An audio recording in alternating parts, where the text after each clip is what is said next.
Just record this doubly so that we make sure we have it. So we're welcome YouTube, and this is an amazing bit of information we're going to get so that we make sure we have it.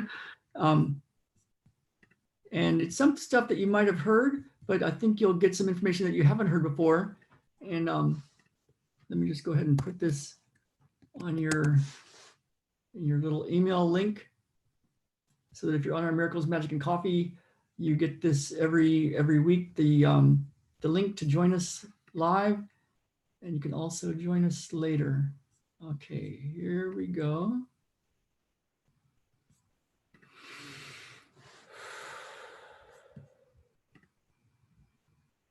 All of these shows are encoded with an energetic transmission, so you can be different simply from watching the show from the chair you're sitting in right now. So look for that. Notice if something's different in your world just by watching. And we could talk a long time about why that possibly is the reason why that works.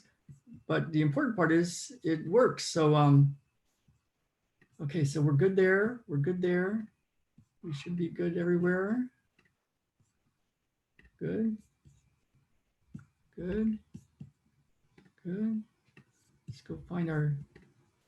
Okay, we're good. So comment in the comments of YouTube, and we can answer the questions live if you want. And let's see, where is our YouTube? Let me go get that. Yeah, just having a few technical difficulties, but we will be on very soon with Dr. Tom.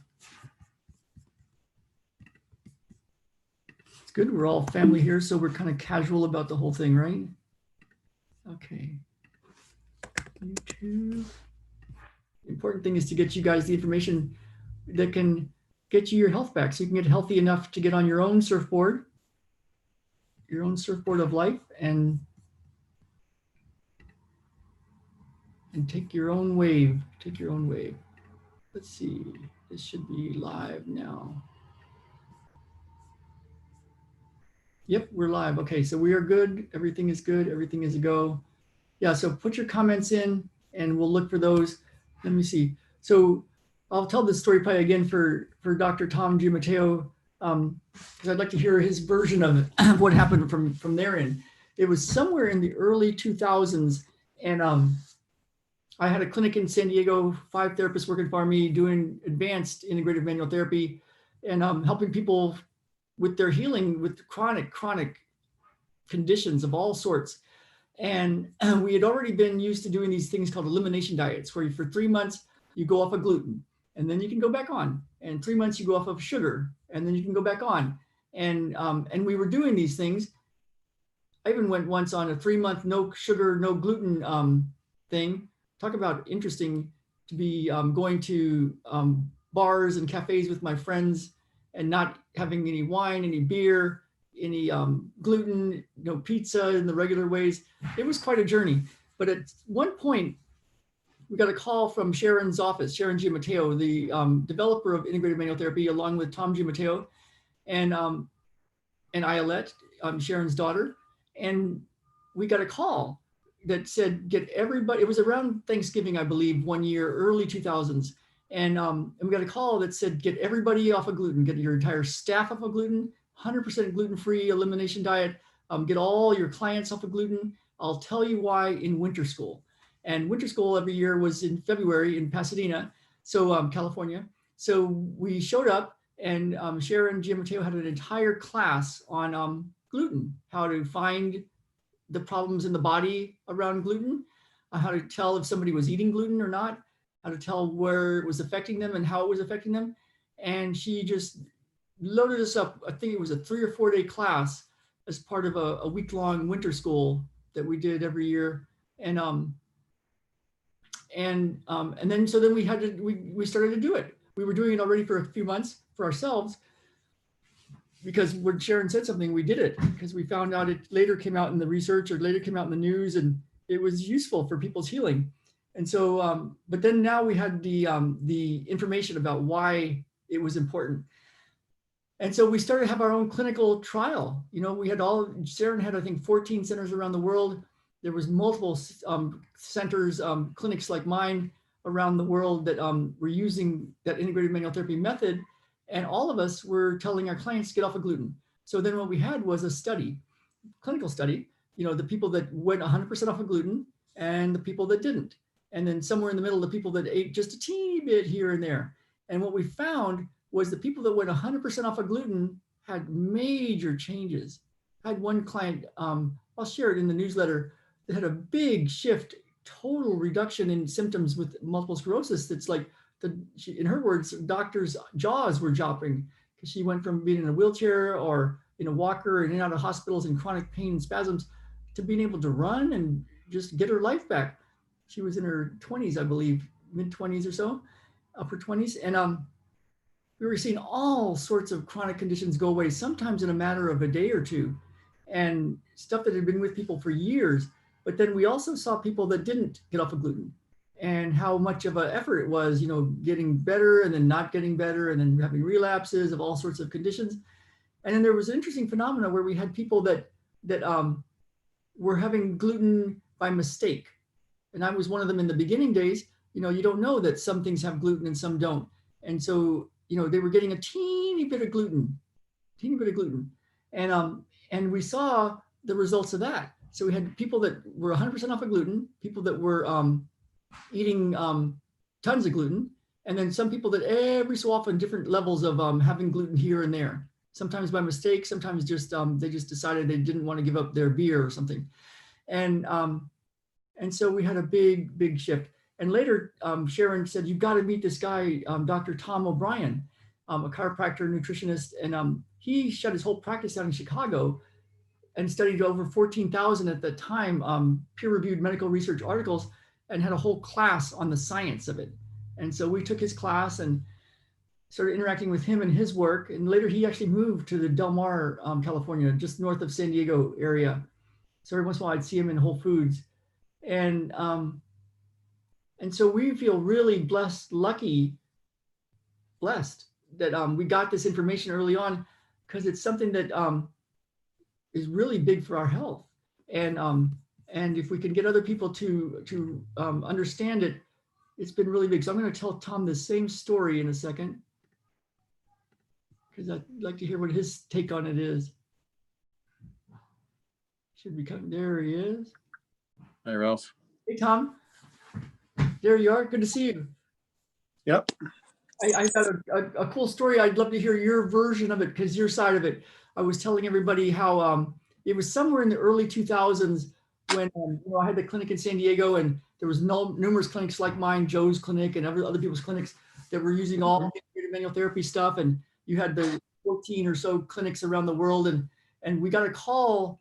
I think it was around Thanksgiving time one year, and it was somebody from your office that said, "Sharon says get everybody off of gluten, just everybody, you know, clients, people, practitioners, everybody, family, and I'll tell you why in winter school." And then in February in Pasadena, the whole gluten class came out, and we got the data on that and how to find it and Yep. how to set it up.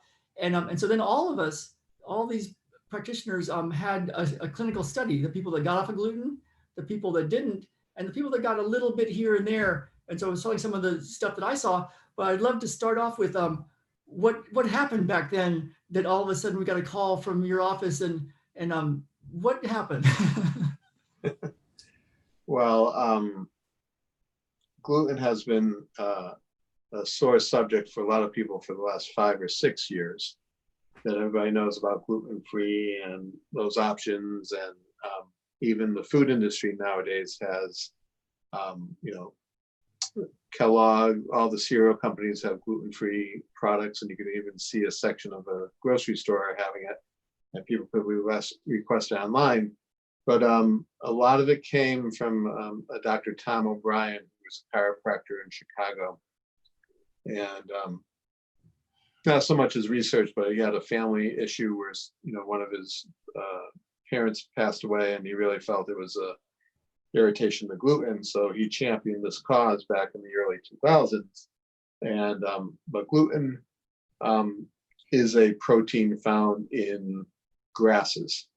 So grasses that we eat are wheat, rice, corn, barley, rye, oats, are all types of grasses, and they have a seed.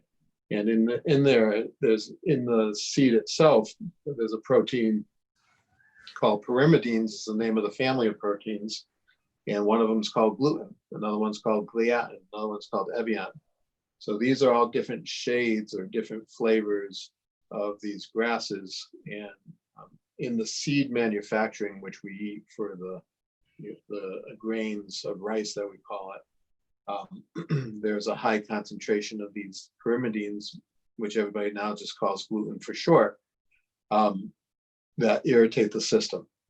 So throughout history, there's been a long history that people that stored grains and became agricultural societies had more heart disease, more diabetes, more cancer in their population than anybody else did. And as we were documenting different things in integrated manual therapy, we were learning about gluten, and we always used to say, take a 2-week break from gluten, and then you feel much better. And we now are like permanently off of gluten. But a number of other things have happened during that time. Genetically modified agriculture has kicked in. So now it's almost like you shouldn't have gluten because it is a very inflammatory process in the body. For probably at least 35 to 40% of the population is gluten intolerant, but they don't know it. And other people can have it at the same time. And I just had a client come in last week, and we've been working together a year. And she was going, you told me this the first day, you told me this the second day, and I didn't believe you. And now I've been 9 months off of it. And now when I have a little bit, I get a headache. Or my husband gets off and he has knee pain the next day. So one thing is, you don't know what you don't know until you have a different reference point to it. And so a lot of people have been eating gluten constantly since they were in childhood, once a week, 4 times a week, and it stays in your system for a very long time. It could stay in your system for up to 2 months before you can clear it out of your bloodstream sometimes. So if you eat a little bit every week, you have a little cheat meal every week, you're still building up your gluten pooling, and you slowly go downhill again. You slowly fall down that hill in that whole process. And when people are truly gluten-free, they can almost taste it in their mouth, or within a half hour, they feel like they're stiff and sore again in pieces. That's what happened with us. Back when we used to do, I was telling everybody we did these 3-month gluten elimination or sugar elimination, and then we would go back on, and it didn't seem like that big a deal. But as I got into it and found all the hidden pieces of gluten, now it's like we can really tell. Jen gets insomnia and hip pain. I get all sorts of conditions that just kind of show up as like, oh, I got gluten somewhere.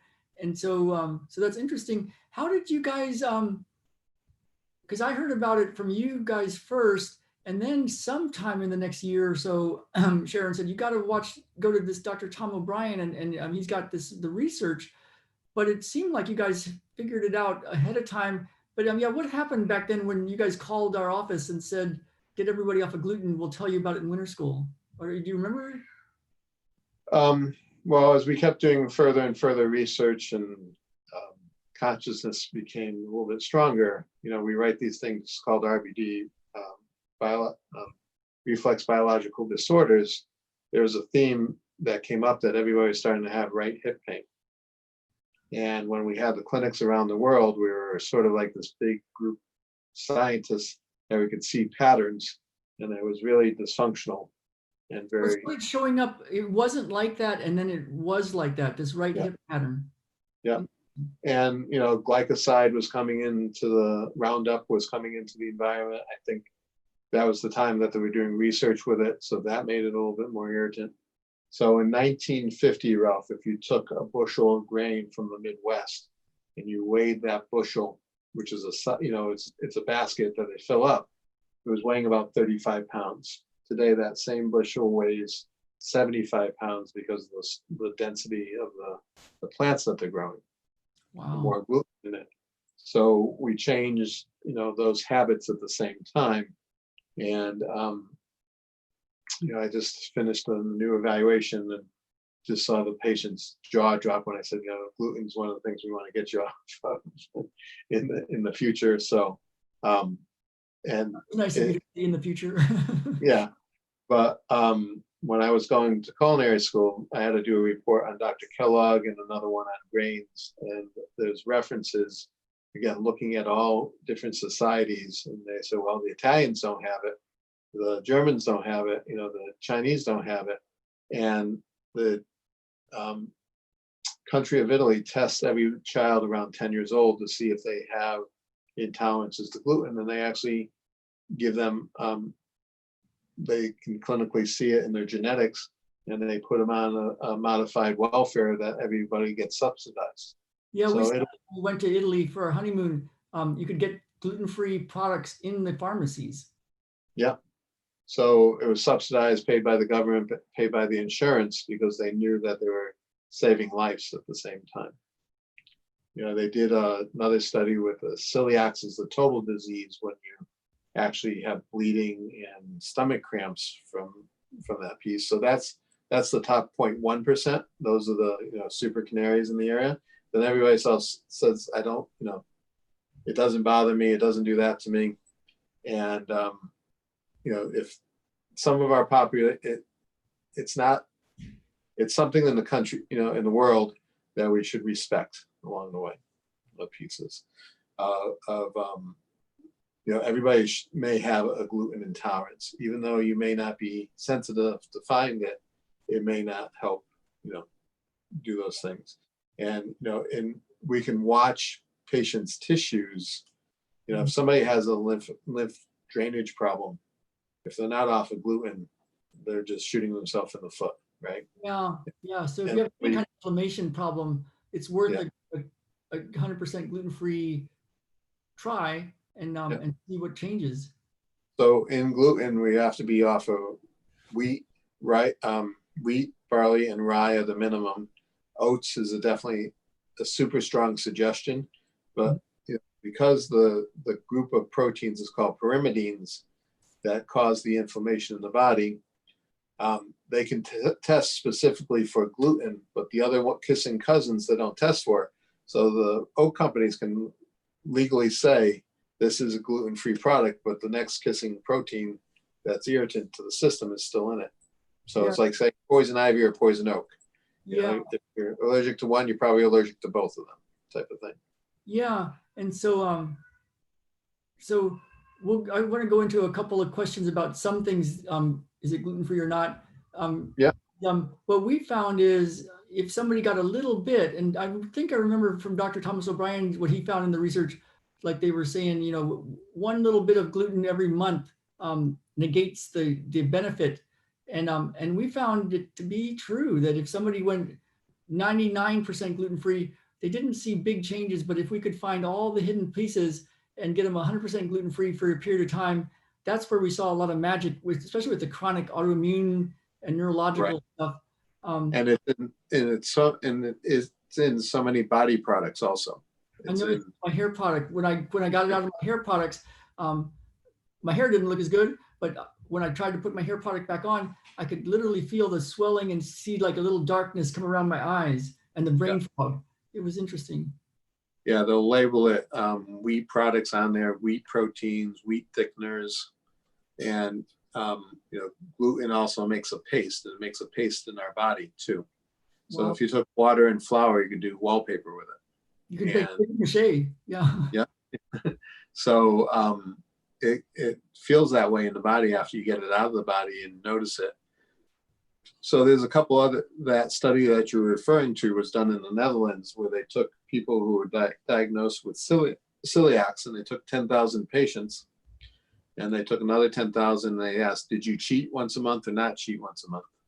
And there was a huge significance of heart disease, diabetes, cancers, 600-fold increase in the people who cheated once a month. Once a month. Yeah, that's what we saw clinically in our world too. We didn't do that exact, like real specific look, but it was obvious man, if we could find the hidden pieces. I have so many times when people say, I've been gluten-free for, I remember one woman, 20 years of pain and problems, and she insisted she was gluten-free before she ever met me. But you guys taught us how to find it and make Yeah. sure it's somebody's, you're eating gluten. And we found out once a week she was going and getting a little wafer at church. And so she got rid of that and 20 years of pain went away. Then someone else came from that same church. Finally, the priest, it was Episcopal church, the priest, she said, everybody's getting gluten-free wafers from now on. Yeah, one little bit once a week. Right, and that is an option. And it's sorry to say that the Roman Catholic Church still sees the gluten in the Eucharist as a important necessity.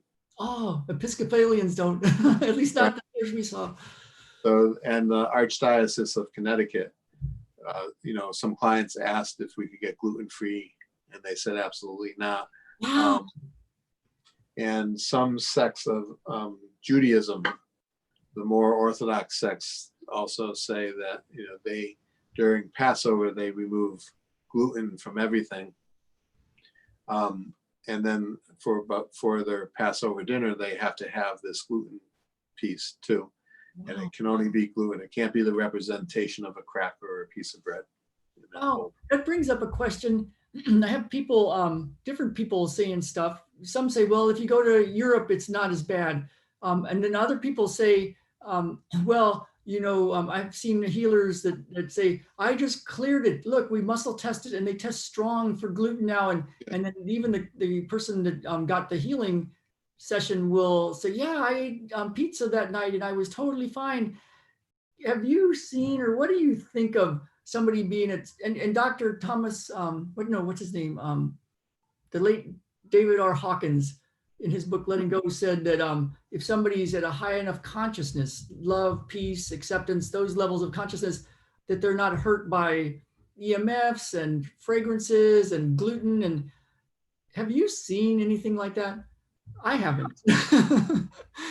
I shouldn't have said I haven't, but I haven't noticed it yet. But have you? What do you think of that energetic? I can get myself where I'm healthy enough and at a high enough level of consciousness or whatever, and go from having problems with gluten to not having problems with gluten.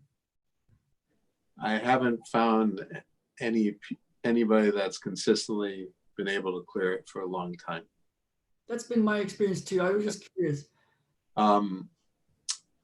There are we've had people go, there's different flavors. So like when people go to Germany, they don't get as affected, but if you leave them there over time, they do.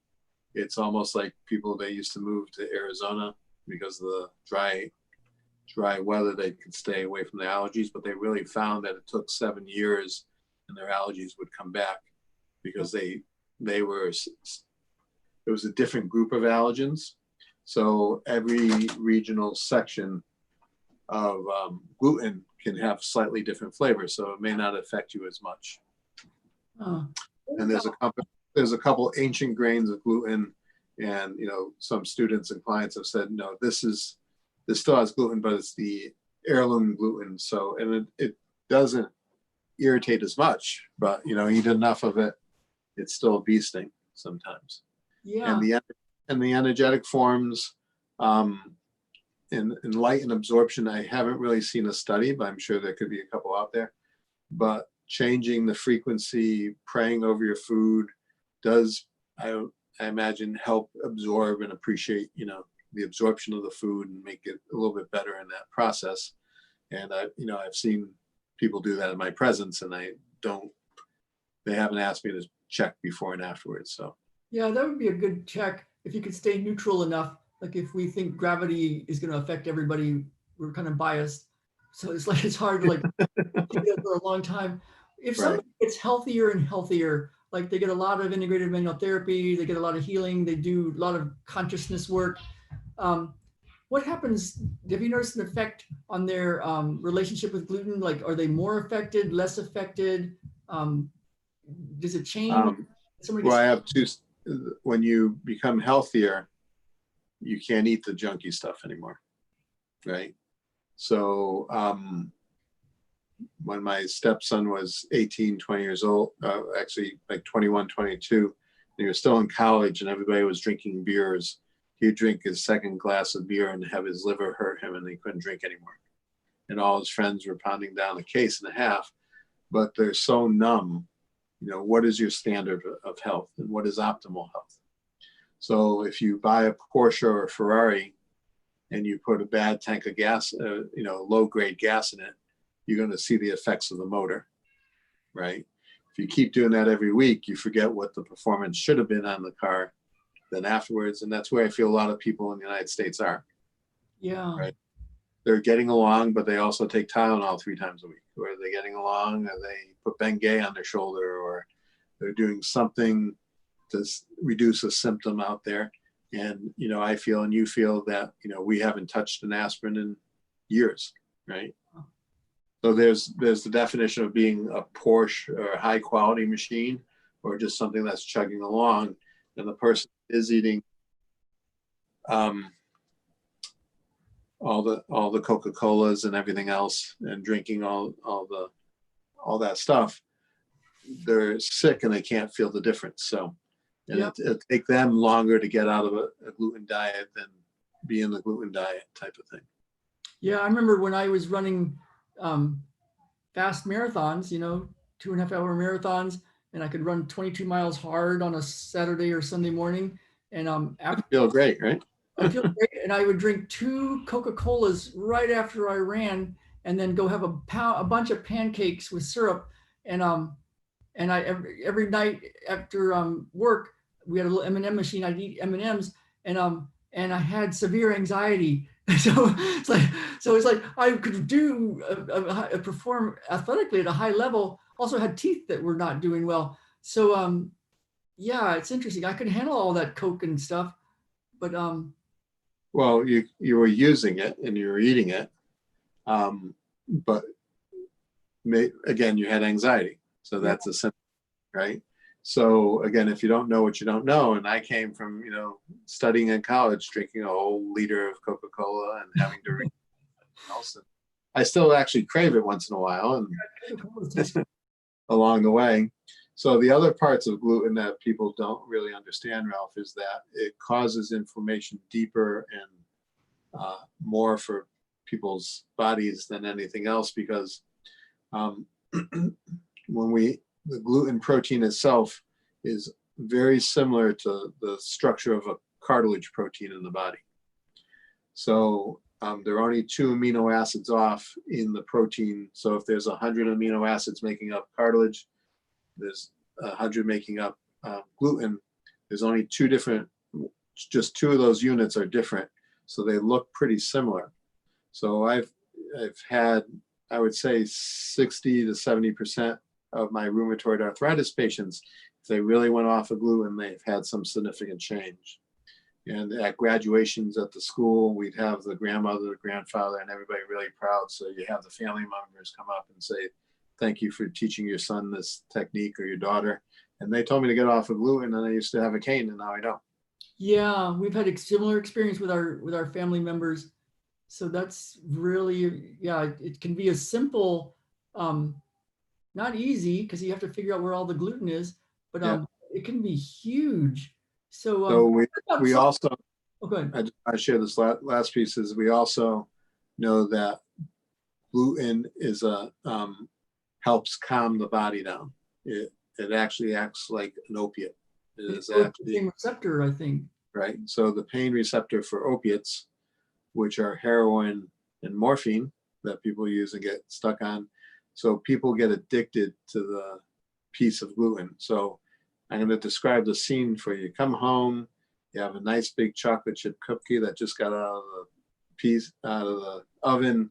You can smell all the way through the house, and you grab a big glass of milk and you drink both of those, and you have this sort of warm sensation as I'm describing that. Just like when I say I'm going to chew on a lemon and my mouth waters, that's the physiology of the opiate receptor of the gluten, when we feel that warm sensation of biting into a nice soft chocolate chip cookie. So we get addicted to it. And a lot of people self-medicate themselves with gluten, believe it or not. I believe it, yeah. So that when people say, I'll never get out, that's the stupid thing in the world. Are they taking a rational sentence to say that, or is that their subconscious saying, I can't live without gluten? Yeah. Yeah. I remember. So, I mean, I've seen that too. Yeah. yeah. So when we make the suggestions and I get a really angry reaction or a knee-jerk reaction from the client, it says, well, we're going to work you up to being pain-free enough that you're going to be able to try this later on. But just keep it in the back of your head for now, because sometimes they're in so much pain and that's the only way they get through it. You don't go harshly like 100% or no. You can. We all took our time getting there because we didn't know some of the stuff that had gluten in it. So none of us did it all in one big swoop either. So.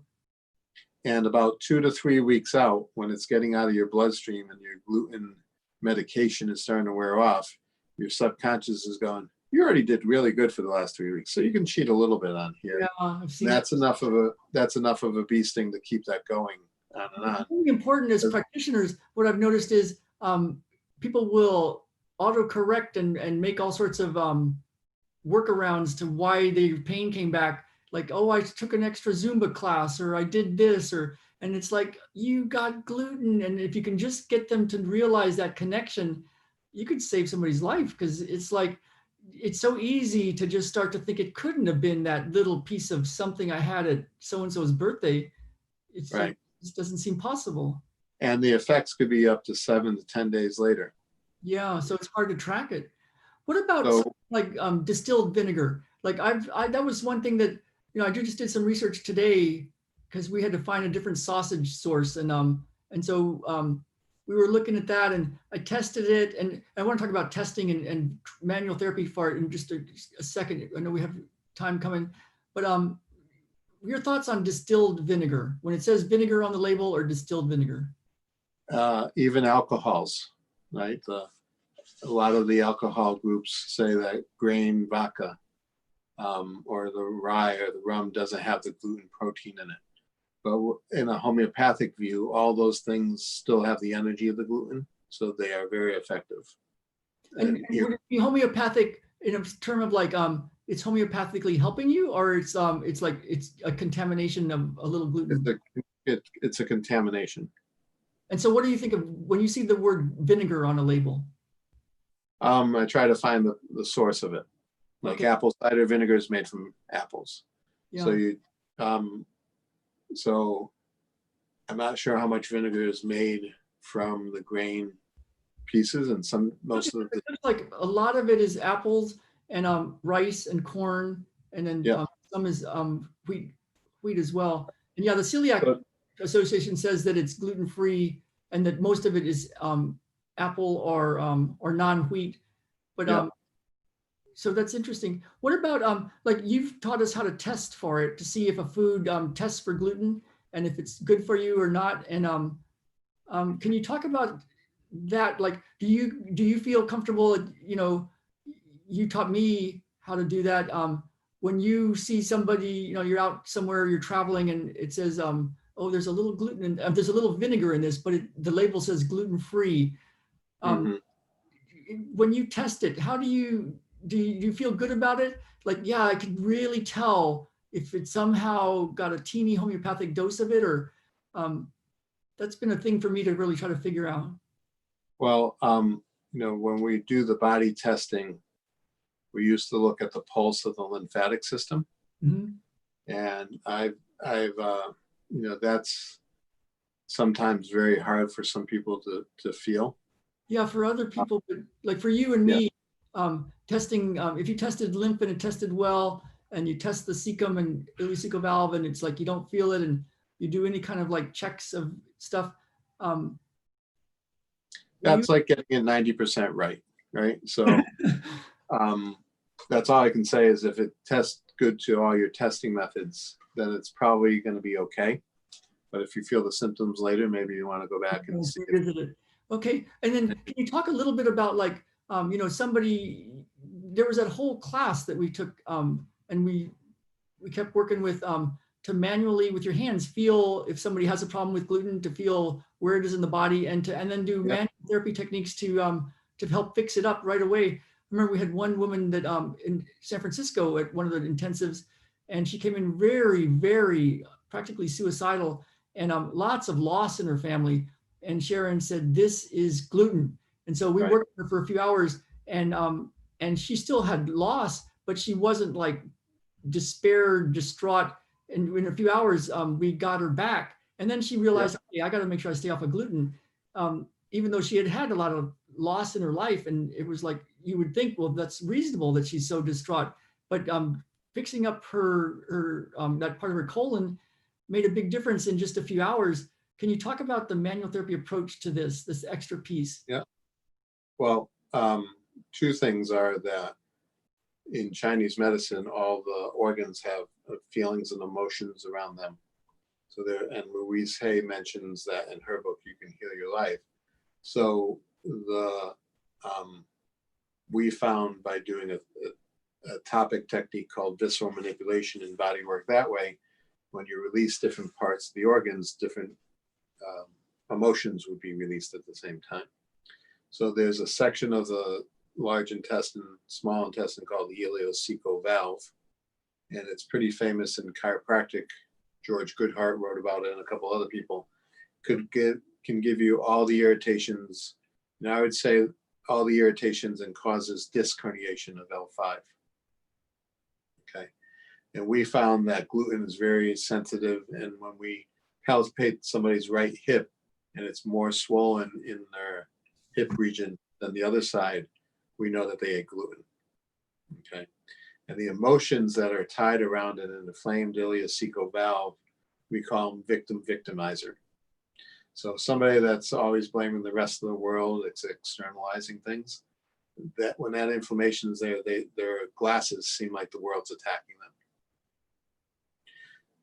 And another side note is that when we found the same valve on the other side of the large intestine called the valve of Houston, when that was released, people would have better body images. So when we were working with people that had body image issues,